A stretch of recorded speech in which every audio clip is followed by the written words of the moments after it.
हरे हरे कृष्ण हरे कृष्णा कृष्ण सभी हरे भक्तों हरे को राम राम राम दंडवत राम हरे प्रणाम। हरे हरे कृष्ण हरे हरे राम राम राम राम हरे।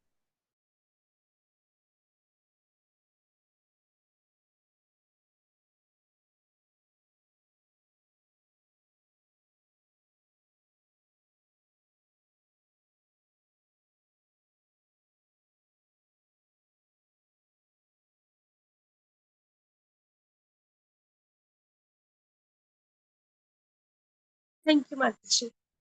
हरे कृष्णा सभी भक्तों को पांचांग प्रणाम। तो आज की क्लास शुरू करते हैं। सबसे पहले श्रीला प्रभुपाद जी का आज का कोटेशन करेंगे। जगत गुरु श्रील प्रभुपाद की जय। धनी व्यक्ति के पुत्र के पास करने के लिए कुछ नहीं होता तो उसका दिमाग शैतान का घर बन जाता है। श्रील प्रभुपाद की जय। भगवत गीता चैप्टर 2 गीता का सार वर्स नंबर 66। भगवत गीता यथारूप की जय। नास्ति बुद्धिर्युक्तस्य न चायुक्तस्य भावना न चाभावयत् शांतिर शांतस्य कुतः सुखम। अनुवाद। जो कृष्ण भावनामृत में परमेश्वर से संबंधित नहीं है उसकी न तो बुद्धि दिव्य होती है और न ही मन स्थिर होता है, जिसके बिना शांति की कोई संभावना नहीं है। शांति के बिना सुख हो भी कैसे सकता है। माताजी तात्पर्य। तात्पर्य जगत गुरु शील प्रभुपाद द्वारा शील प्रभुपाद की जय। कृष्ण भावना भावित हुए बिना शांति की कोई संभावना नहीं हो सकती। अतः 5वें अध्याय में श्लोक संख्या 29 में इसकी पुष्टि की गई है कि जब मनुष्य यह समझ लेता है कि कृष्ण ही यज्ञ तथा तपस्या के उत्तम फलों के एकमात्र भोक्ता हैं और समस्त ब्रह्मांड के स्वामी हैं तथा वे समस्त जीवों के असली मित्र हैं, तभी उन्हें वास्तविक शांति मिल सकती है। अतः यदि कोई कृष्ण भावना भावित नहीं है तो उसके मन का कोई अंतिम लक्ष्य नहीं हो सकता। मन की चंचलता का एकमात्र कारण अंतिम लक्ष्य का अभाव है। जब मनुष्य को यह पता चल जाता है कि कृष्ण ही भोक्ता, स्वामी तथा सबके मित्र हैं, तो स्थिर चित्त होकर शांति का अनुभव किया जा सकता है। अतएव जो कृष्ण से संबंध ना रखकर कार्य में लगा रहता है वह निश्चय ही सदा दुखी और शांत रहेगा, भले ही वह जीवन में शांति तथा आध्यात्मिक उन्नति का कितना ही दिखावा क्यों ना करे। कृष्ण भावना भावित स्वयं प्रकट होने वाली शांतिमयी अवस्था है जिसकी प्राप्ति कृष्ण के संबंध से ही हो सकती है। माता जी करवा लो। हरे कृष्णा। जी माता जी थैंक यू। हरे कृष्णा। तो कल का जो वर्ष था उसमें हमने ये जाना कि जो कृष्ण भावनामृत में है, मतलब जो भगवान की भक्ति में लगा हुआ है, वो व्यक्ति क्या है, तुष्ट है, सेटिस्फाइड है। और उसको जो तीनों ताप है नष्ट हो जाते हैं। मतलब आदि दैविक, आदि भौतिक और आध्यात्मिक ताप उसको सताते नहीं है। मतलब अगर उसके ऊपर आते भी हैं संकट तो उसको फर्क नहीं पड़ता, क्योंकि वो एक्सेप्ट कर लेता है ये सोच के कि उसके प्रारब्ध कर्म ऐसे रहे होंगे, और अच्छी चीजों को ये सोच के एक्सेप्ट कर लेता है कि ये भी भगवान की कृपा है। तो आगे है, अगला जो वर्ष है वो भी उससे थोड़ा सा रिलेटेड ही है, क्योंकि कल के वर्ष में हमने पढ़ा था कि बुद्धि शीघ्र ही स्थिर हो जाती है। लेकिन ये उसके ऑपोजिट बताया है कि जो भगवान की भक्ति में अभी नहीं लगता और जो भगवान से संबंधित नहीं है, मतलब जो भगवान, ना तो भगवान की भक्ति में लगा है, ना तो भगवान के बारे में सोचता है, ना भगवान के लिए कार्य करता है, उसकी जो बुद्धि है वो स्थिर नहीं हो सकती, ना ही दिव्य होती है। और मन भी स्थिर नहीं होता, क्योंकि मन जो है हमारा बहुत चंचल है ना। भक्ति में होने के बावजूद भी हमारा मन कई बार बहुत भटक जाता है ना, बहुत भटकता है, इधर जाता है उधर जाता है, because Maya is very strong है ना। लेकिन जो भगवान की भक्ति में लगा ही नहीं, जो परमेश्वर से संबंधित है ही नहीं, उसके लिए तो शांति की कोई भी पॉसिबिलिटी है ही नहीं। और शांति, अगर शांति ही नहीं होगी तो सुख कैसे होगा, है ना। तो अभी हम इसको देखेंगे। तो जो हर एक मनुष्य है ना, वो क्या चाहता है, वो चाहता है कि मुझे सुख मिले, मुझे आनंद मिले, मतलब मुझे मैं खुश रहूं, है ना। अगर आप किसी से भी पूछो कि आपको क्या चाहिए, तो वो बोलेगा कि मुझे ना खुशी चाहिए, मैं खुश रहना चाहता हूँ, मैं सुखी रहना चाहता हूँ। कोई भी इंसान, कोई भी व्यक्ति ये नहीं बोलेगा कि मुझे दुख चाहिए, मैं दुखी रहना चाहता हूँ। इवन इवन आप जो डॉगी होता है, डॉगी को भी आप थोड़ा सा ऐसे सहलाते हो या कुछ कुछ करते हो तो वो भाग के आता है ना। कैसे आपके पास भाग के आता है, उसकी टेल भी हिलती है, दुम हिलती है, क्योंकि उसको ये पता है मुझे प्यार मिल रहा है ना, मुझे मतलब उसको खुशी होती है। उसको भी क्या चाहिए, सुख चाहिए उसको। अगर उसको कोई डंडे से पीटे, उसको दुख दे, उसको मारे, तो वो डॉगी क्या करेगा, वो भाग जाएगा या फिर आपको काट लेगा, है ना। तो इसीलिए हर जो व्यक्ति ही नहीं बल्कि हर पक्षी, पशु और मनुष्य सब चाहते हैं कि मैं सुखी रहूं, है ना, मुझे खुशी मिले, मुझे सुख मिले।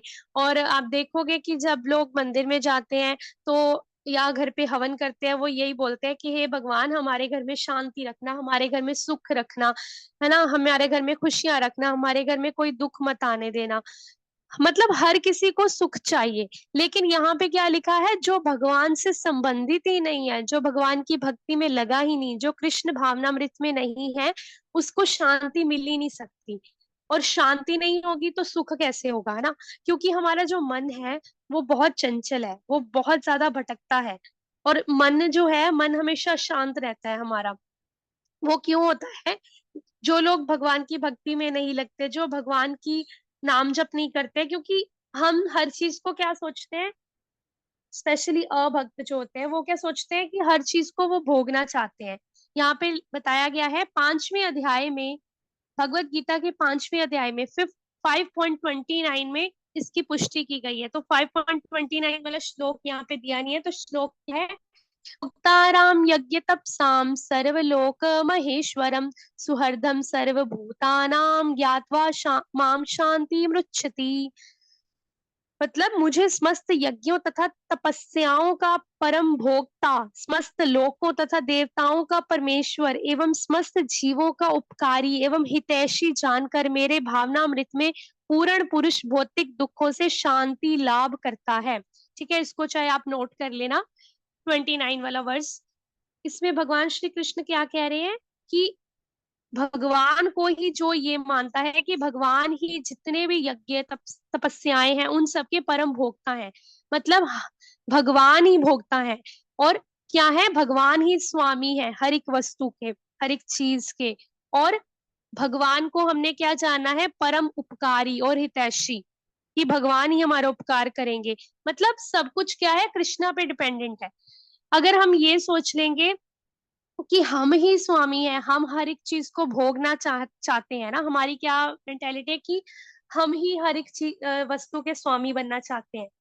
कभी कभी हम ऐसे ही एड्रेस करते हैं ना कि ये हमारा घर है, ये हमारी गाड़ी है, पता है हमारी गाड़ी है, हमारी गाड़ी का ये वाला ब्रांड है, मतलब जो भी है, लोगो वटेवर, ये हमारा ऑफिस है, ये मेरा है ना। क्योंकि मेंटेलिटी वैसी बन गई है ना शुरू से, जैसे हम बोलते आ रहे हैं, जैसे हम रहते आ रहे हैं। ठीक है, हम बहुत रेयर होता है कि ऐसे बोल देते हैं कि ये कृष्णा का है, ये कृष्णा का घर है, ये कृष्णा ने दिया है हमें घर, है ना। अदरवाइज हम ऐसे नहीं बोलते। जब भी हम किसी से बात करते हैं या नॉर्मली हम जाते हैं, तो हम मोस्टली यही कहते हैं, ऐसी एड्रेस करते हैं, ये हमारा घर है, ये हमारा बगीचा है, ये हमारा फार्म है, ये हमारी गाड़ी है ना। मोस्टली हम ऐसी बात करते हैं। बहुत रेयर चांसेस होते हैं जब हमारे मुंह से ये निकल जाता है, ये कृष्णा ने हमें दिया है ना।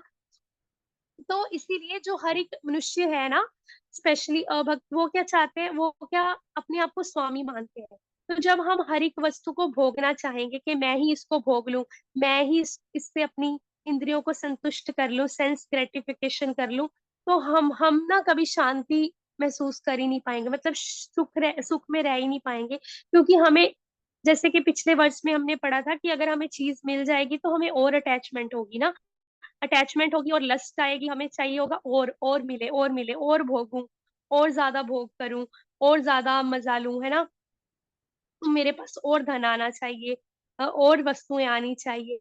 लेकिन उसी के ऑपोजिट, अगर हमें नहीं मिलेगी कोई चीज, तो हमारे अंदर, हमारा जो मन है वो बहुत चंचल है, वो भटकता ही रहेगा कि मुझे वो चाहिए, मुझे वो चाहिए, मतलब डिजायर्स जो है आती रहेंगी, चिंतन होता रहेगा, है ना। तो दोनों ही स्थिति में हमारा हमारे लिए प्रॉब्लम है, नहीं मिलेगी तो भी प्रॉब्लम है, मिलेगी तो भी प्रॉब्लम है। लेकिन अगर हम ये सोचेंगे कि everything belongs to Krishna, Krishna ही ओनर है, जित कृष्णा ही हर चीज के स्वामी है, हम कौन है? हम तो भगवान के दास हैं, केवल हम सेवक हैं। ठीक है, जीवेर स्वरूप होए कृष्णे नित्य दास। हम इस संसार में क्यों आए? क्योंकि हमें जन्म मरण के जो चक्र है उससे मुक्ति पानी है, भगवान श्री कृष्ण की भक्ति करनी है, भगवान को प्रसन्न करना है। थोड़े टाइम के लिए आए हैं, जैसे मेहमान होता है हमारे घर पे आता है, थोड़े टाइम के लिए आता है, वैसे ही हमने क्या सोचना है कि हम थोड़े टाइम के लिए आए हैं और ये एक जेल है, इसमें हम अपने आप को इम्प्रूव करने आए हैं। हम अपने आप को हम भोगने नहीं आए चीजों को। ठीक है, तो इसीलिए हमने क्या सोचना है, सोचना भी है, हमारी कॉन्शियसनेस भी होनी चाहिए और हमें वैसे ही बनना है। मतलब अपने जो कार्य है सबको कृष्ण को समर्पित करने हैं और ये सोच के हर कार्य करना है कि ये कृष्ण ही इसके स्वामी है और कृष्ण ही ओनर है, ये मैं कृष्णा के लिए कर रहा हूँ।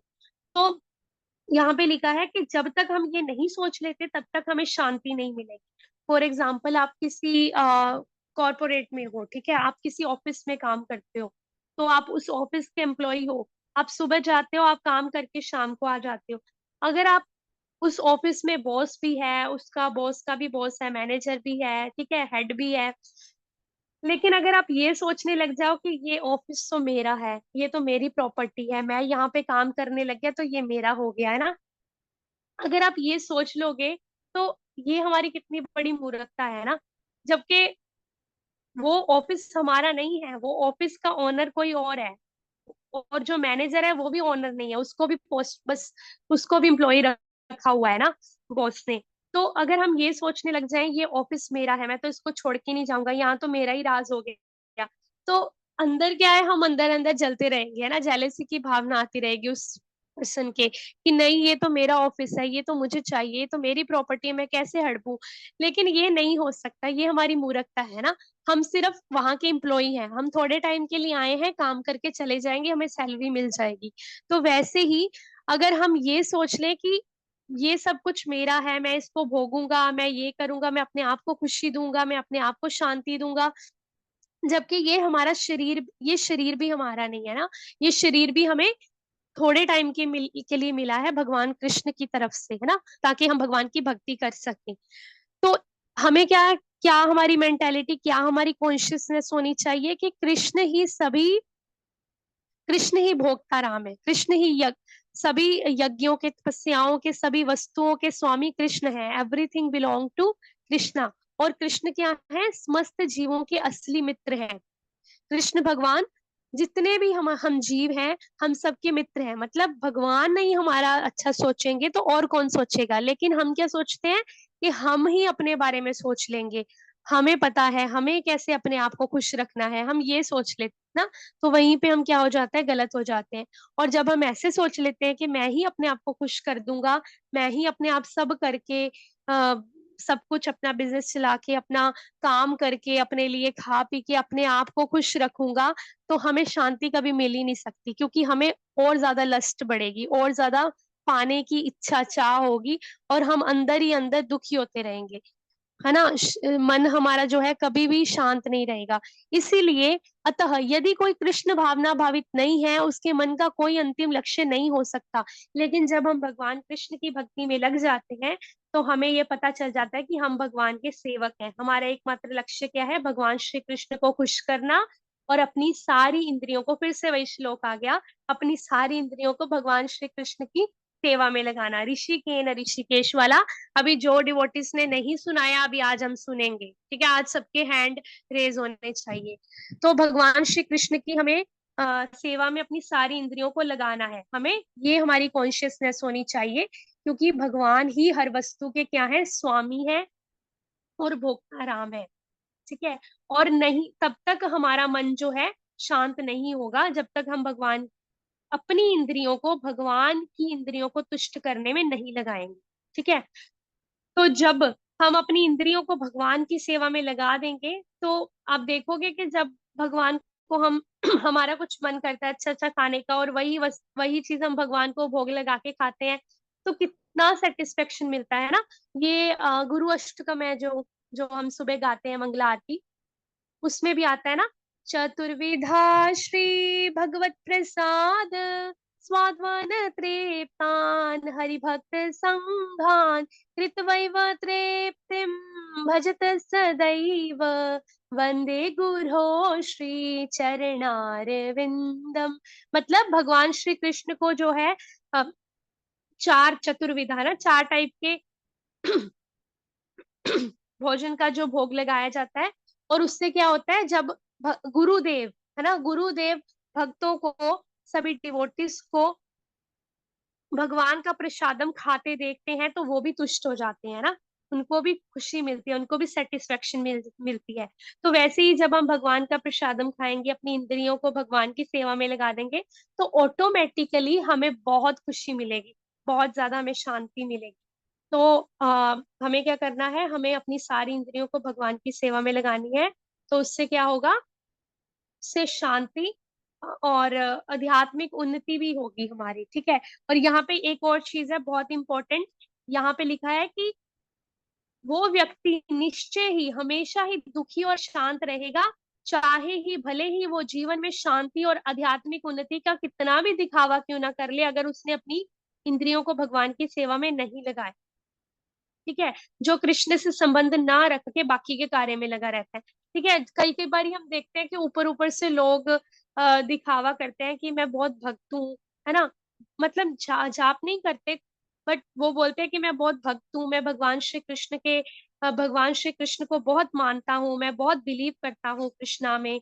बट वो अदरवाइज बस वो बोलते हैं कि मैं बिलीव करता हूँ, I believe in Krishna, yes I know Krishna is God, है ना। आप बहुत सारे ऐसे लोगों से मिलोगे, बट अगर आप उनसे पूछोगे आप जप करते हो, वो बोलेंगे नहीं जप नहीं करता, मैं टाइम नहीं लगता।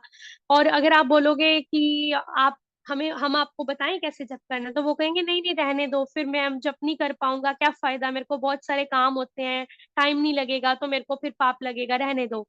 फिर वो उनसे आप पूछोगे कि आप अच्छा आप भगवान की भक्ति या भोग लगवाते हो, वो कहेंगे नहीं मेरे को तो टाइम नहीं लगता, मैं तो सुबह जाता हूँ काम पे, शाम को आता हूँ, ना मैं भोग लगवा सकता हूँ, ना मैं भगवान के लिए कुछ बना सकता हूँ, तो मेरे पास तो बिल्कुल टाइम नहीं होता भगवान की सेवा करने का। लेकिन हाँ I know Krishna is God, मैं कृष्णा में बिलीव करता हूँ, है ना। तो ये क्या हुआ, ये ऊपर ऊपर से दिखावा है।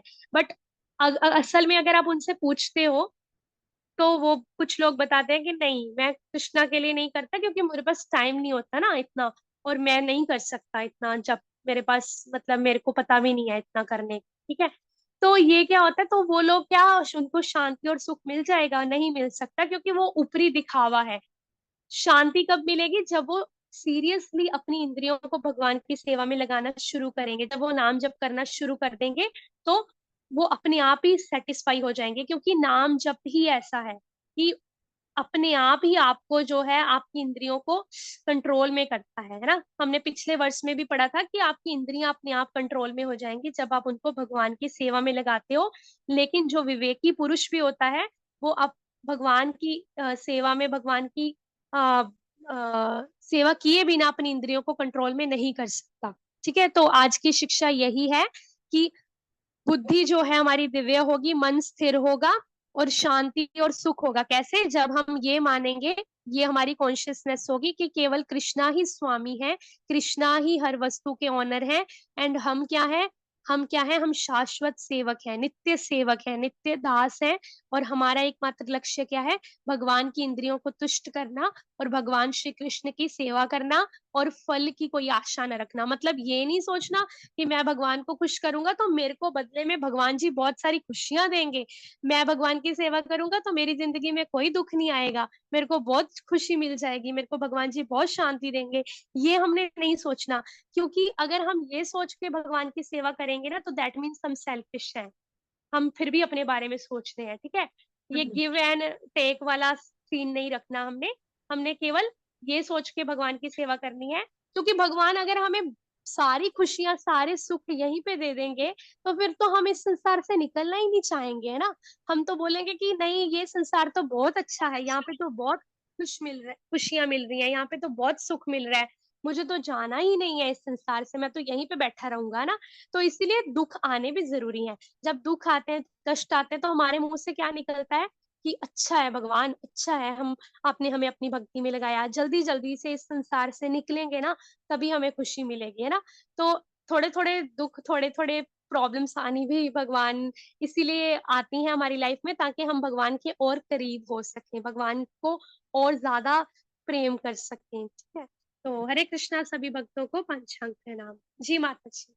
हरे कृष्णा माता जी, थैंक यू सो मच, बहुत अच्छा कराया। तो एक बार फिर से अनुवाद देख लेते हैं, इसमें सीक्वेंस बताया हुआ पूरा। अभी मैं देख पा रही हूँ एक दो लोग अभी जुड़े हैं, लेट आए हैं थोड़ा। तो जो कृष्ण भावनामृत में परमेश्वर से संबंधित नहीं है, उसकी ना तो बुद्धि दिव्य होती है और ना ही मन स्थिर होता है, जिसके बिना शांति की कोई संभावना नहीं है। शांति के बिना सुख हो भी कैसे सकता है। तो यहाँ पे पूरा सीक्वेंस बताया हुआ है भगवान ने इस श्लोक में। तो मान लो कि किसी को भी अगर दुनिया में खुश रहना है या होना है या सुख चाहिए, मान लो मुझे ही सुख चाहिए, शांति चाहिए, तो शांति कैसे आती है? शांति आती है अगर मेरा मन स्टेबल होगा, तो मन स्थिर होगा तो शांति आ जाएगी।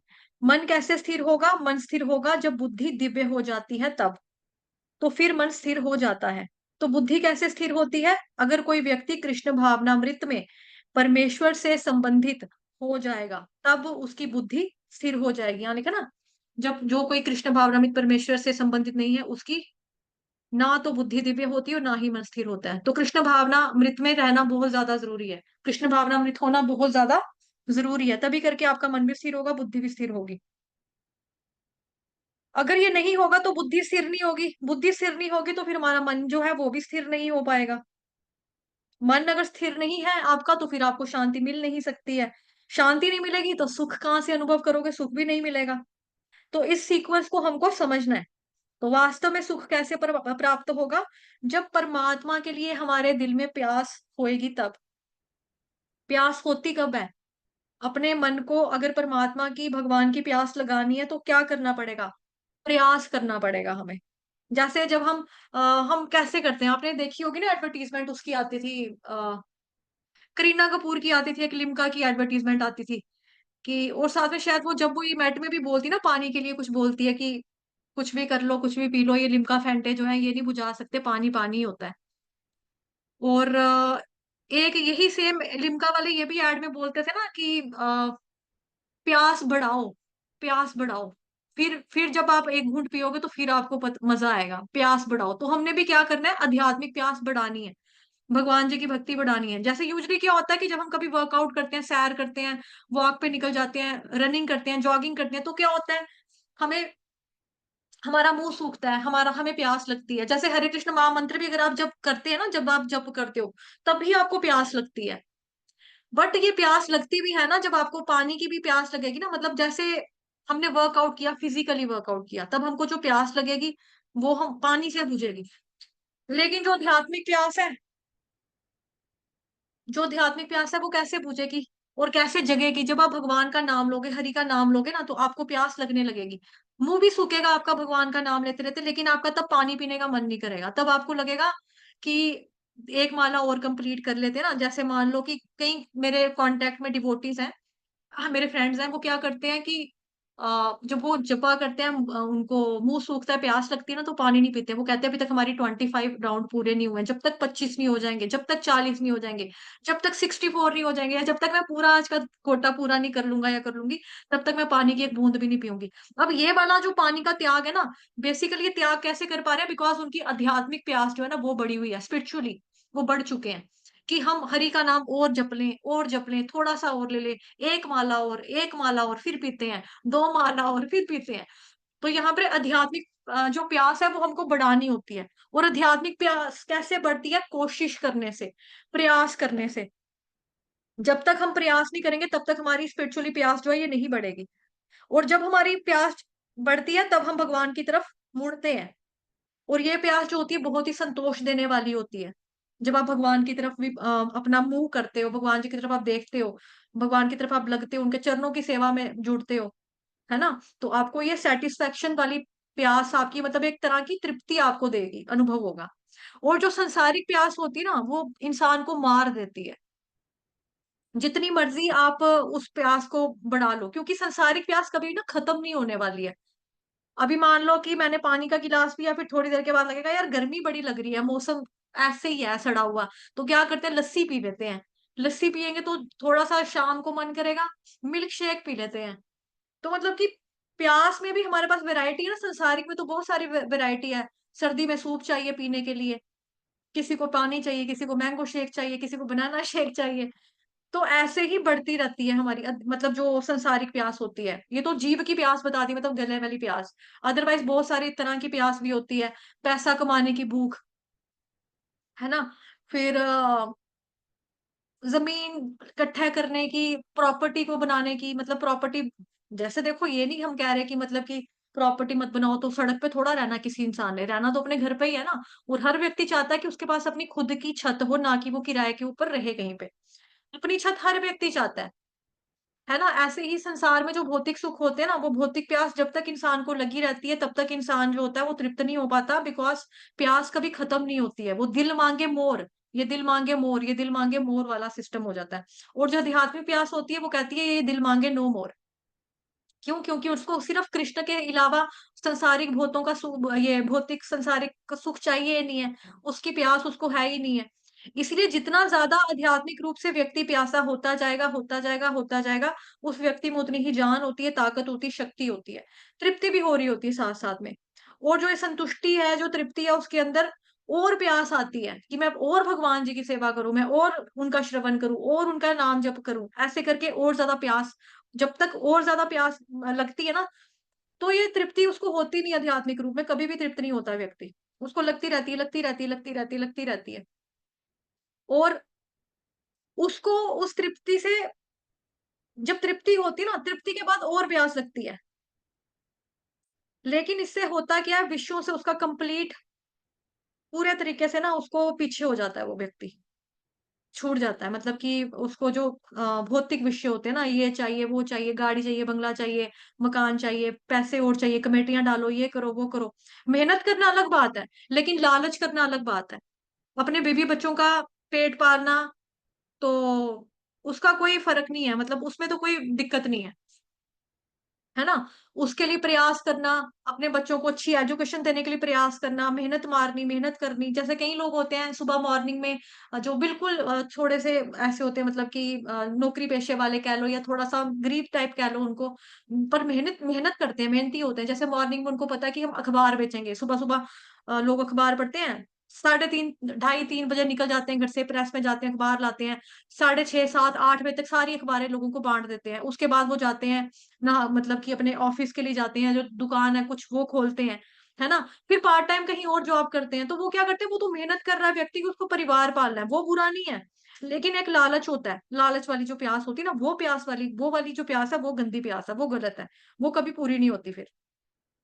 इसलिए ऐसा व्यक्ति जो होता है ना, विषयों से पूरे तरीके से पीछे हो पाता है।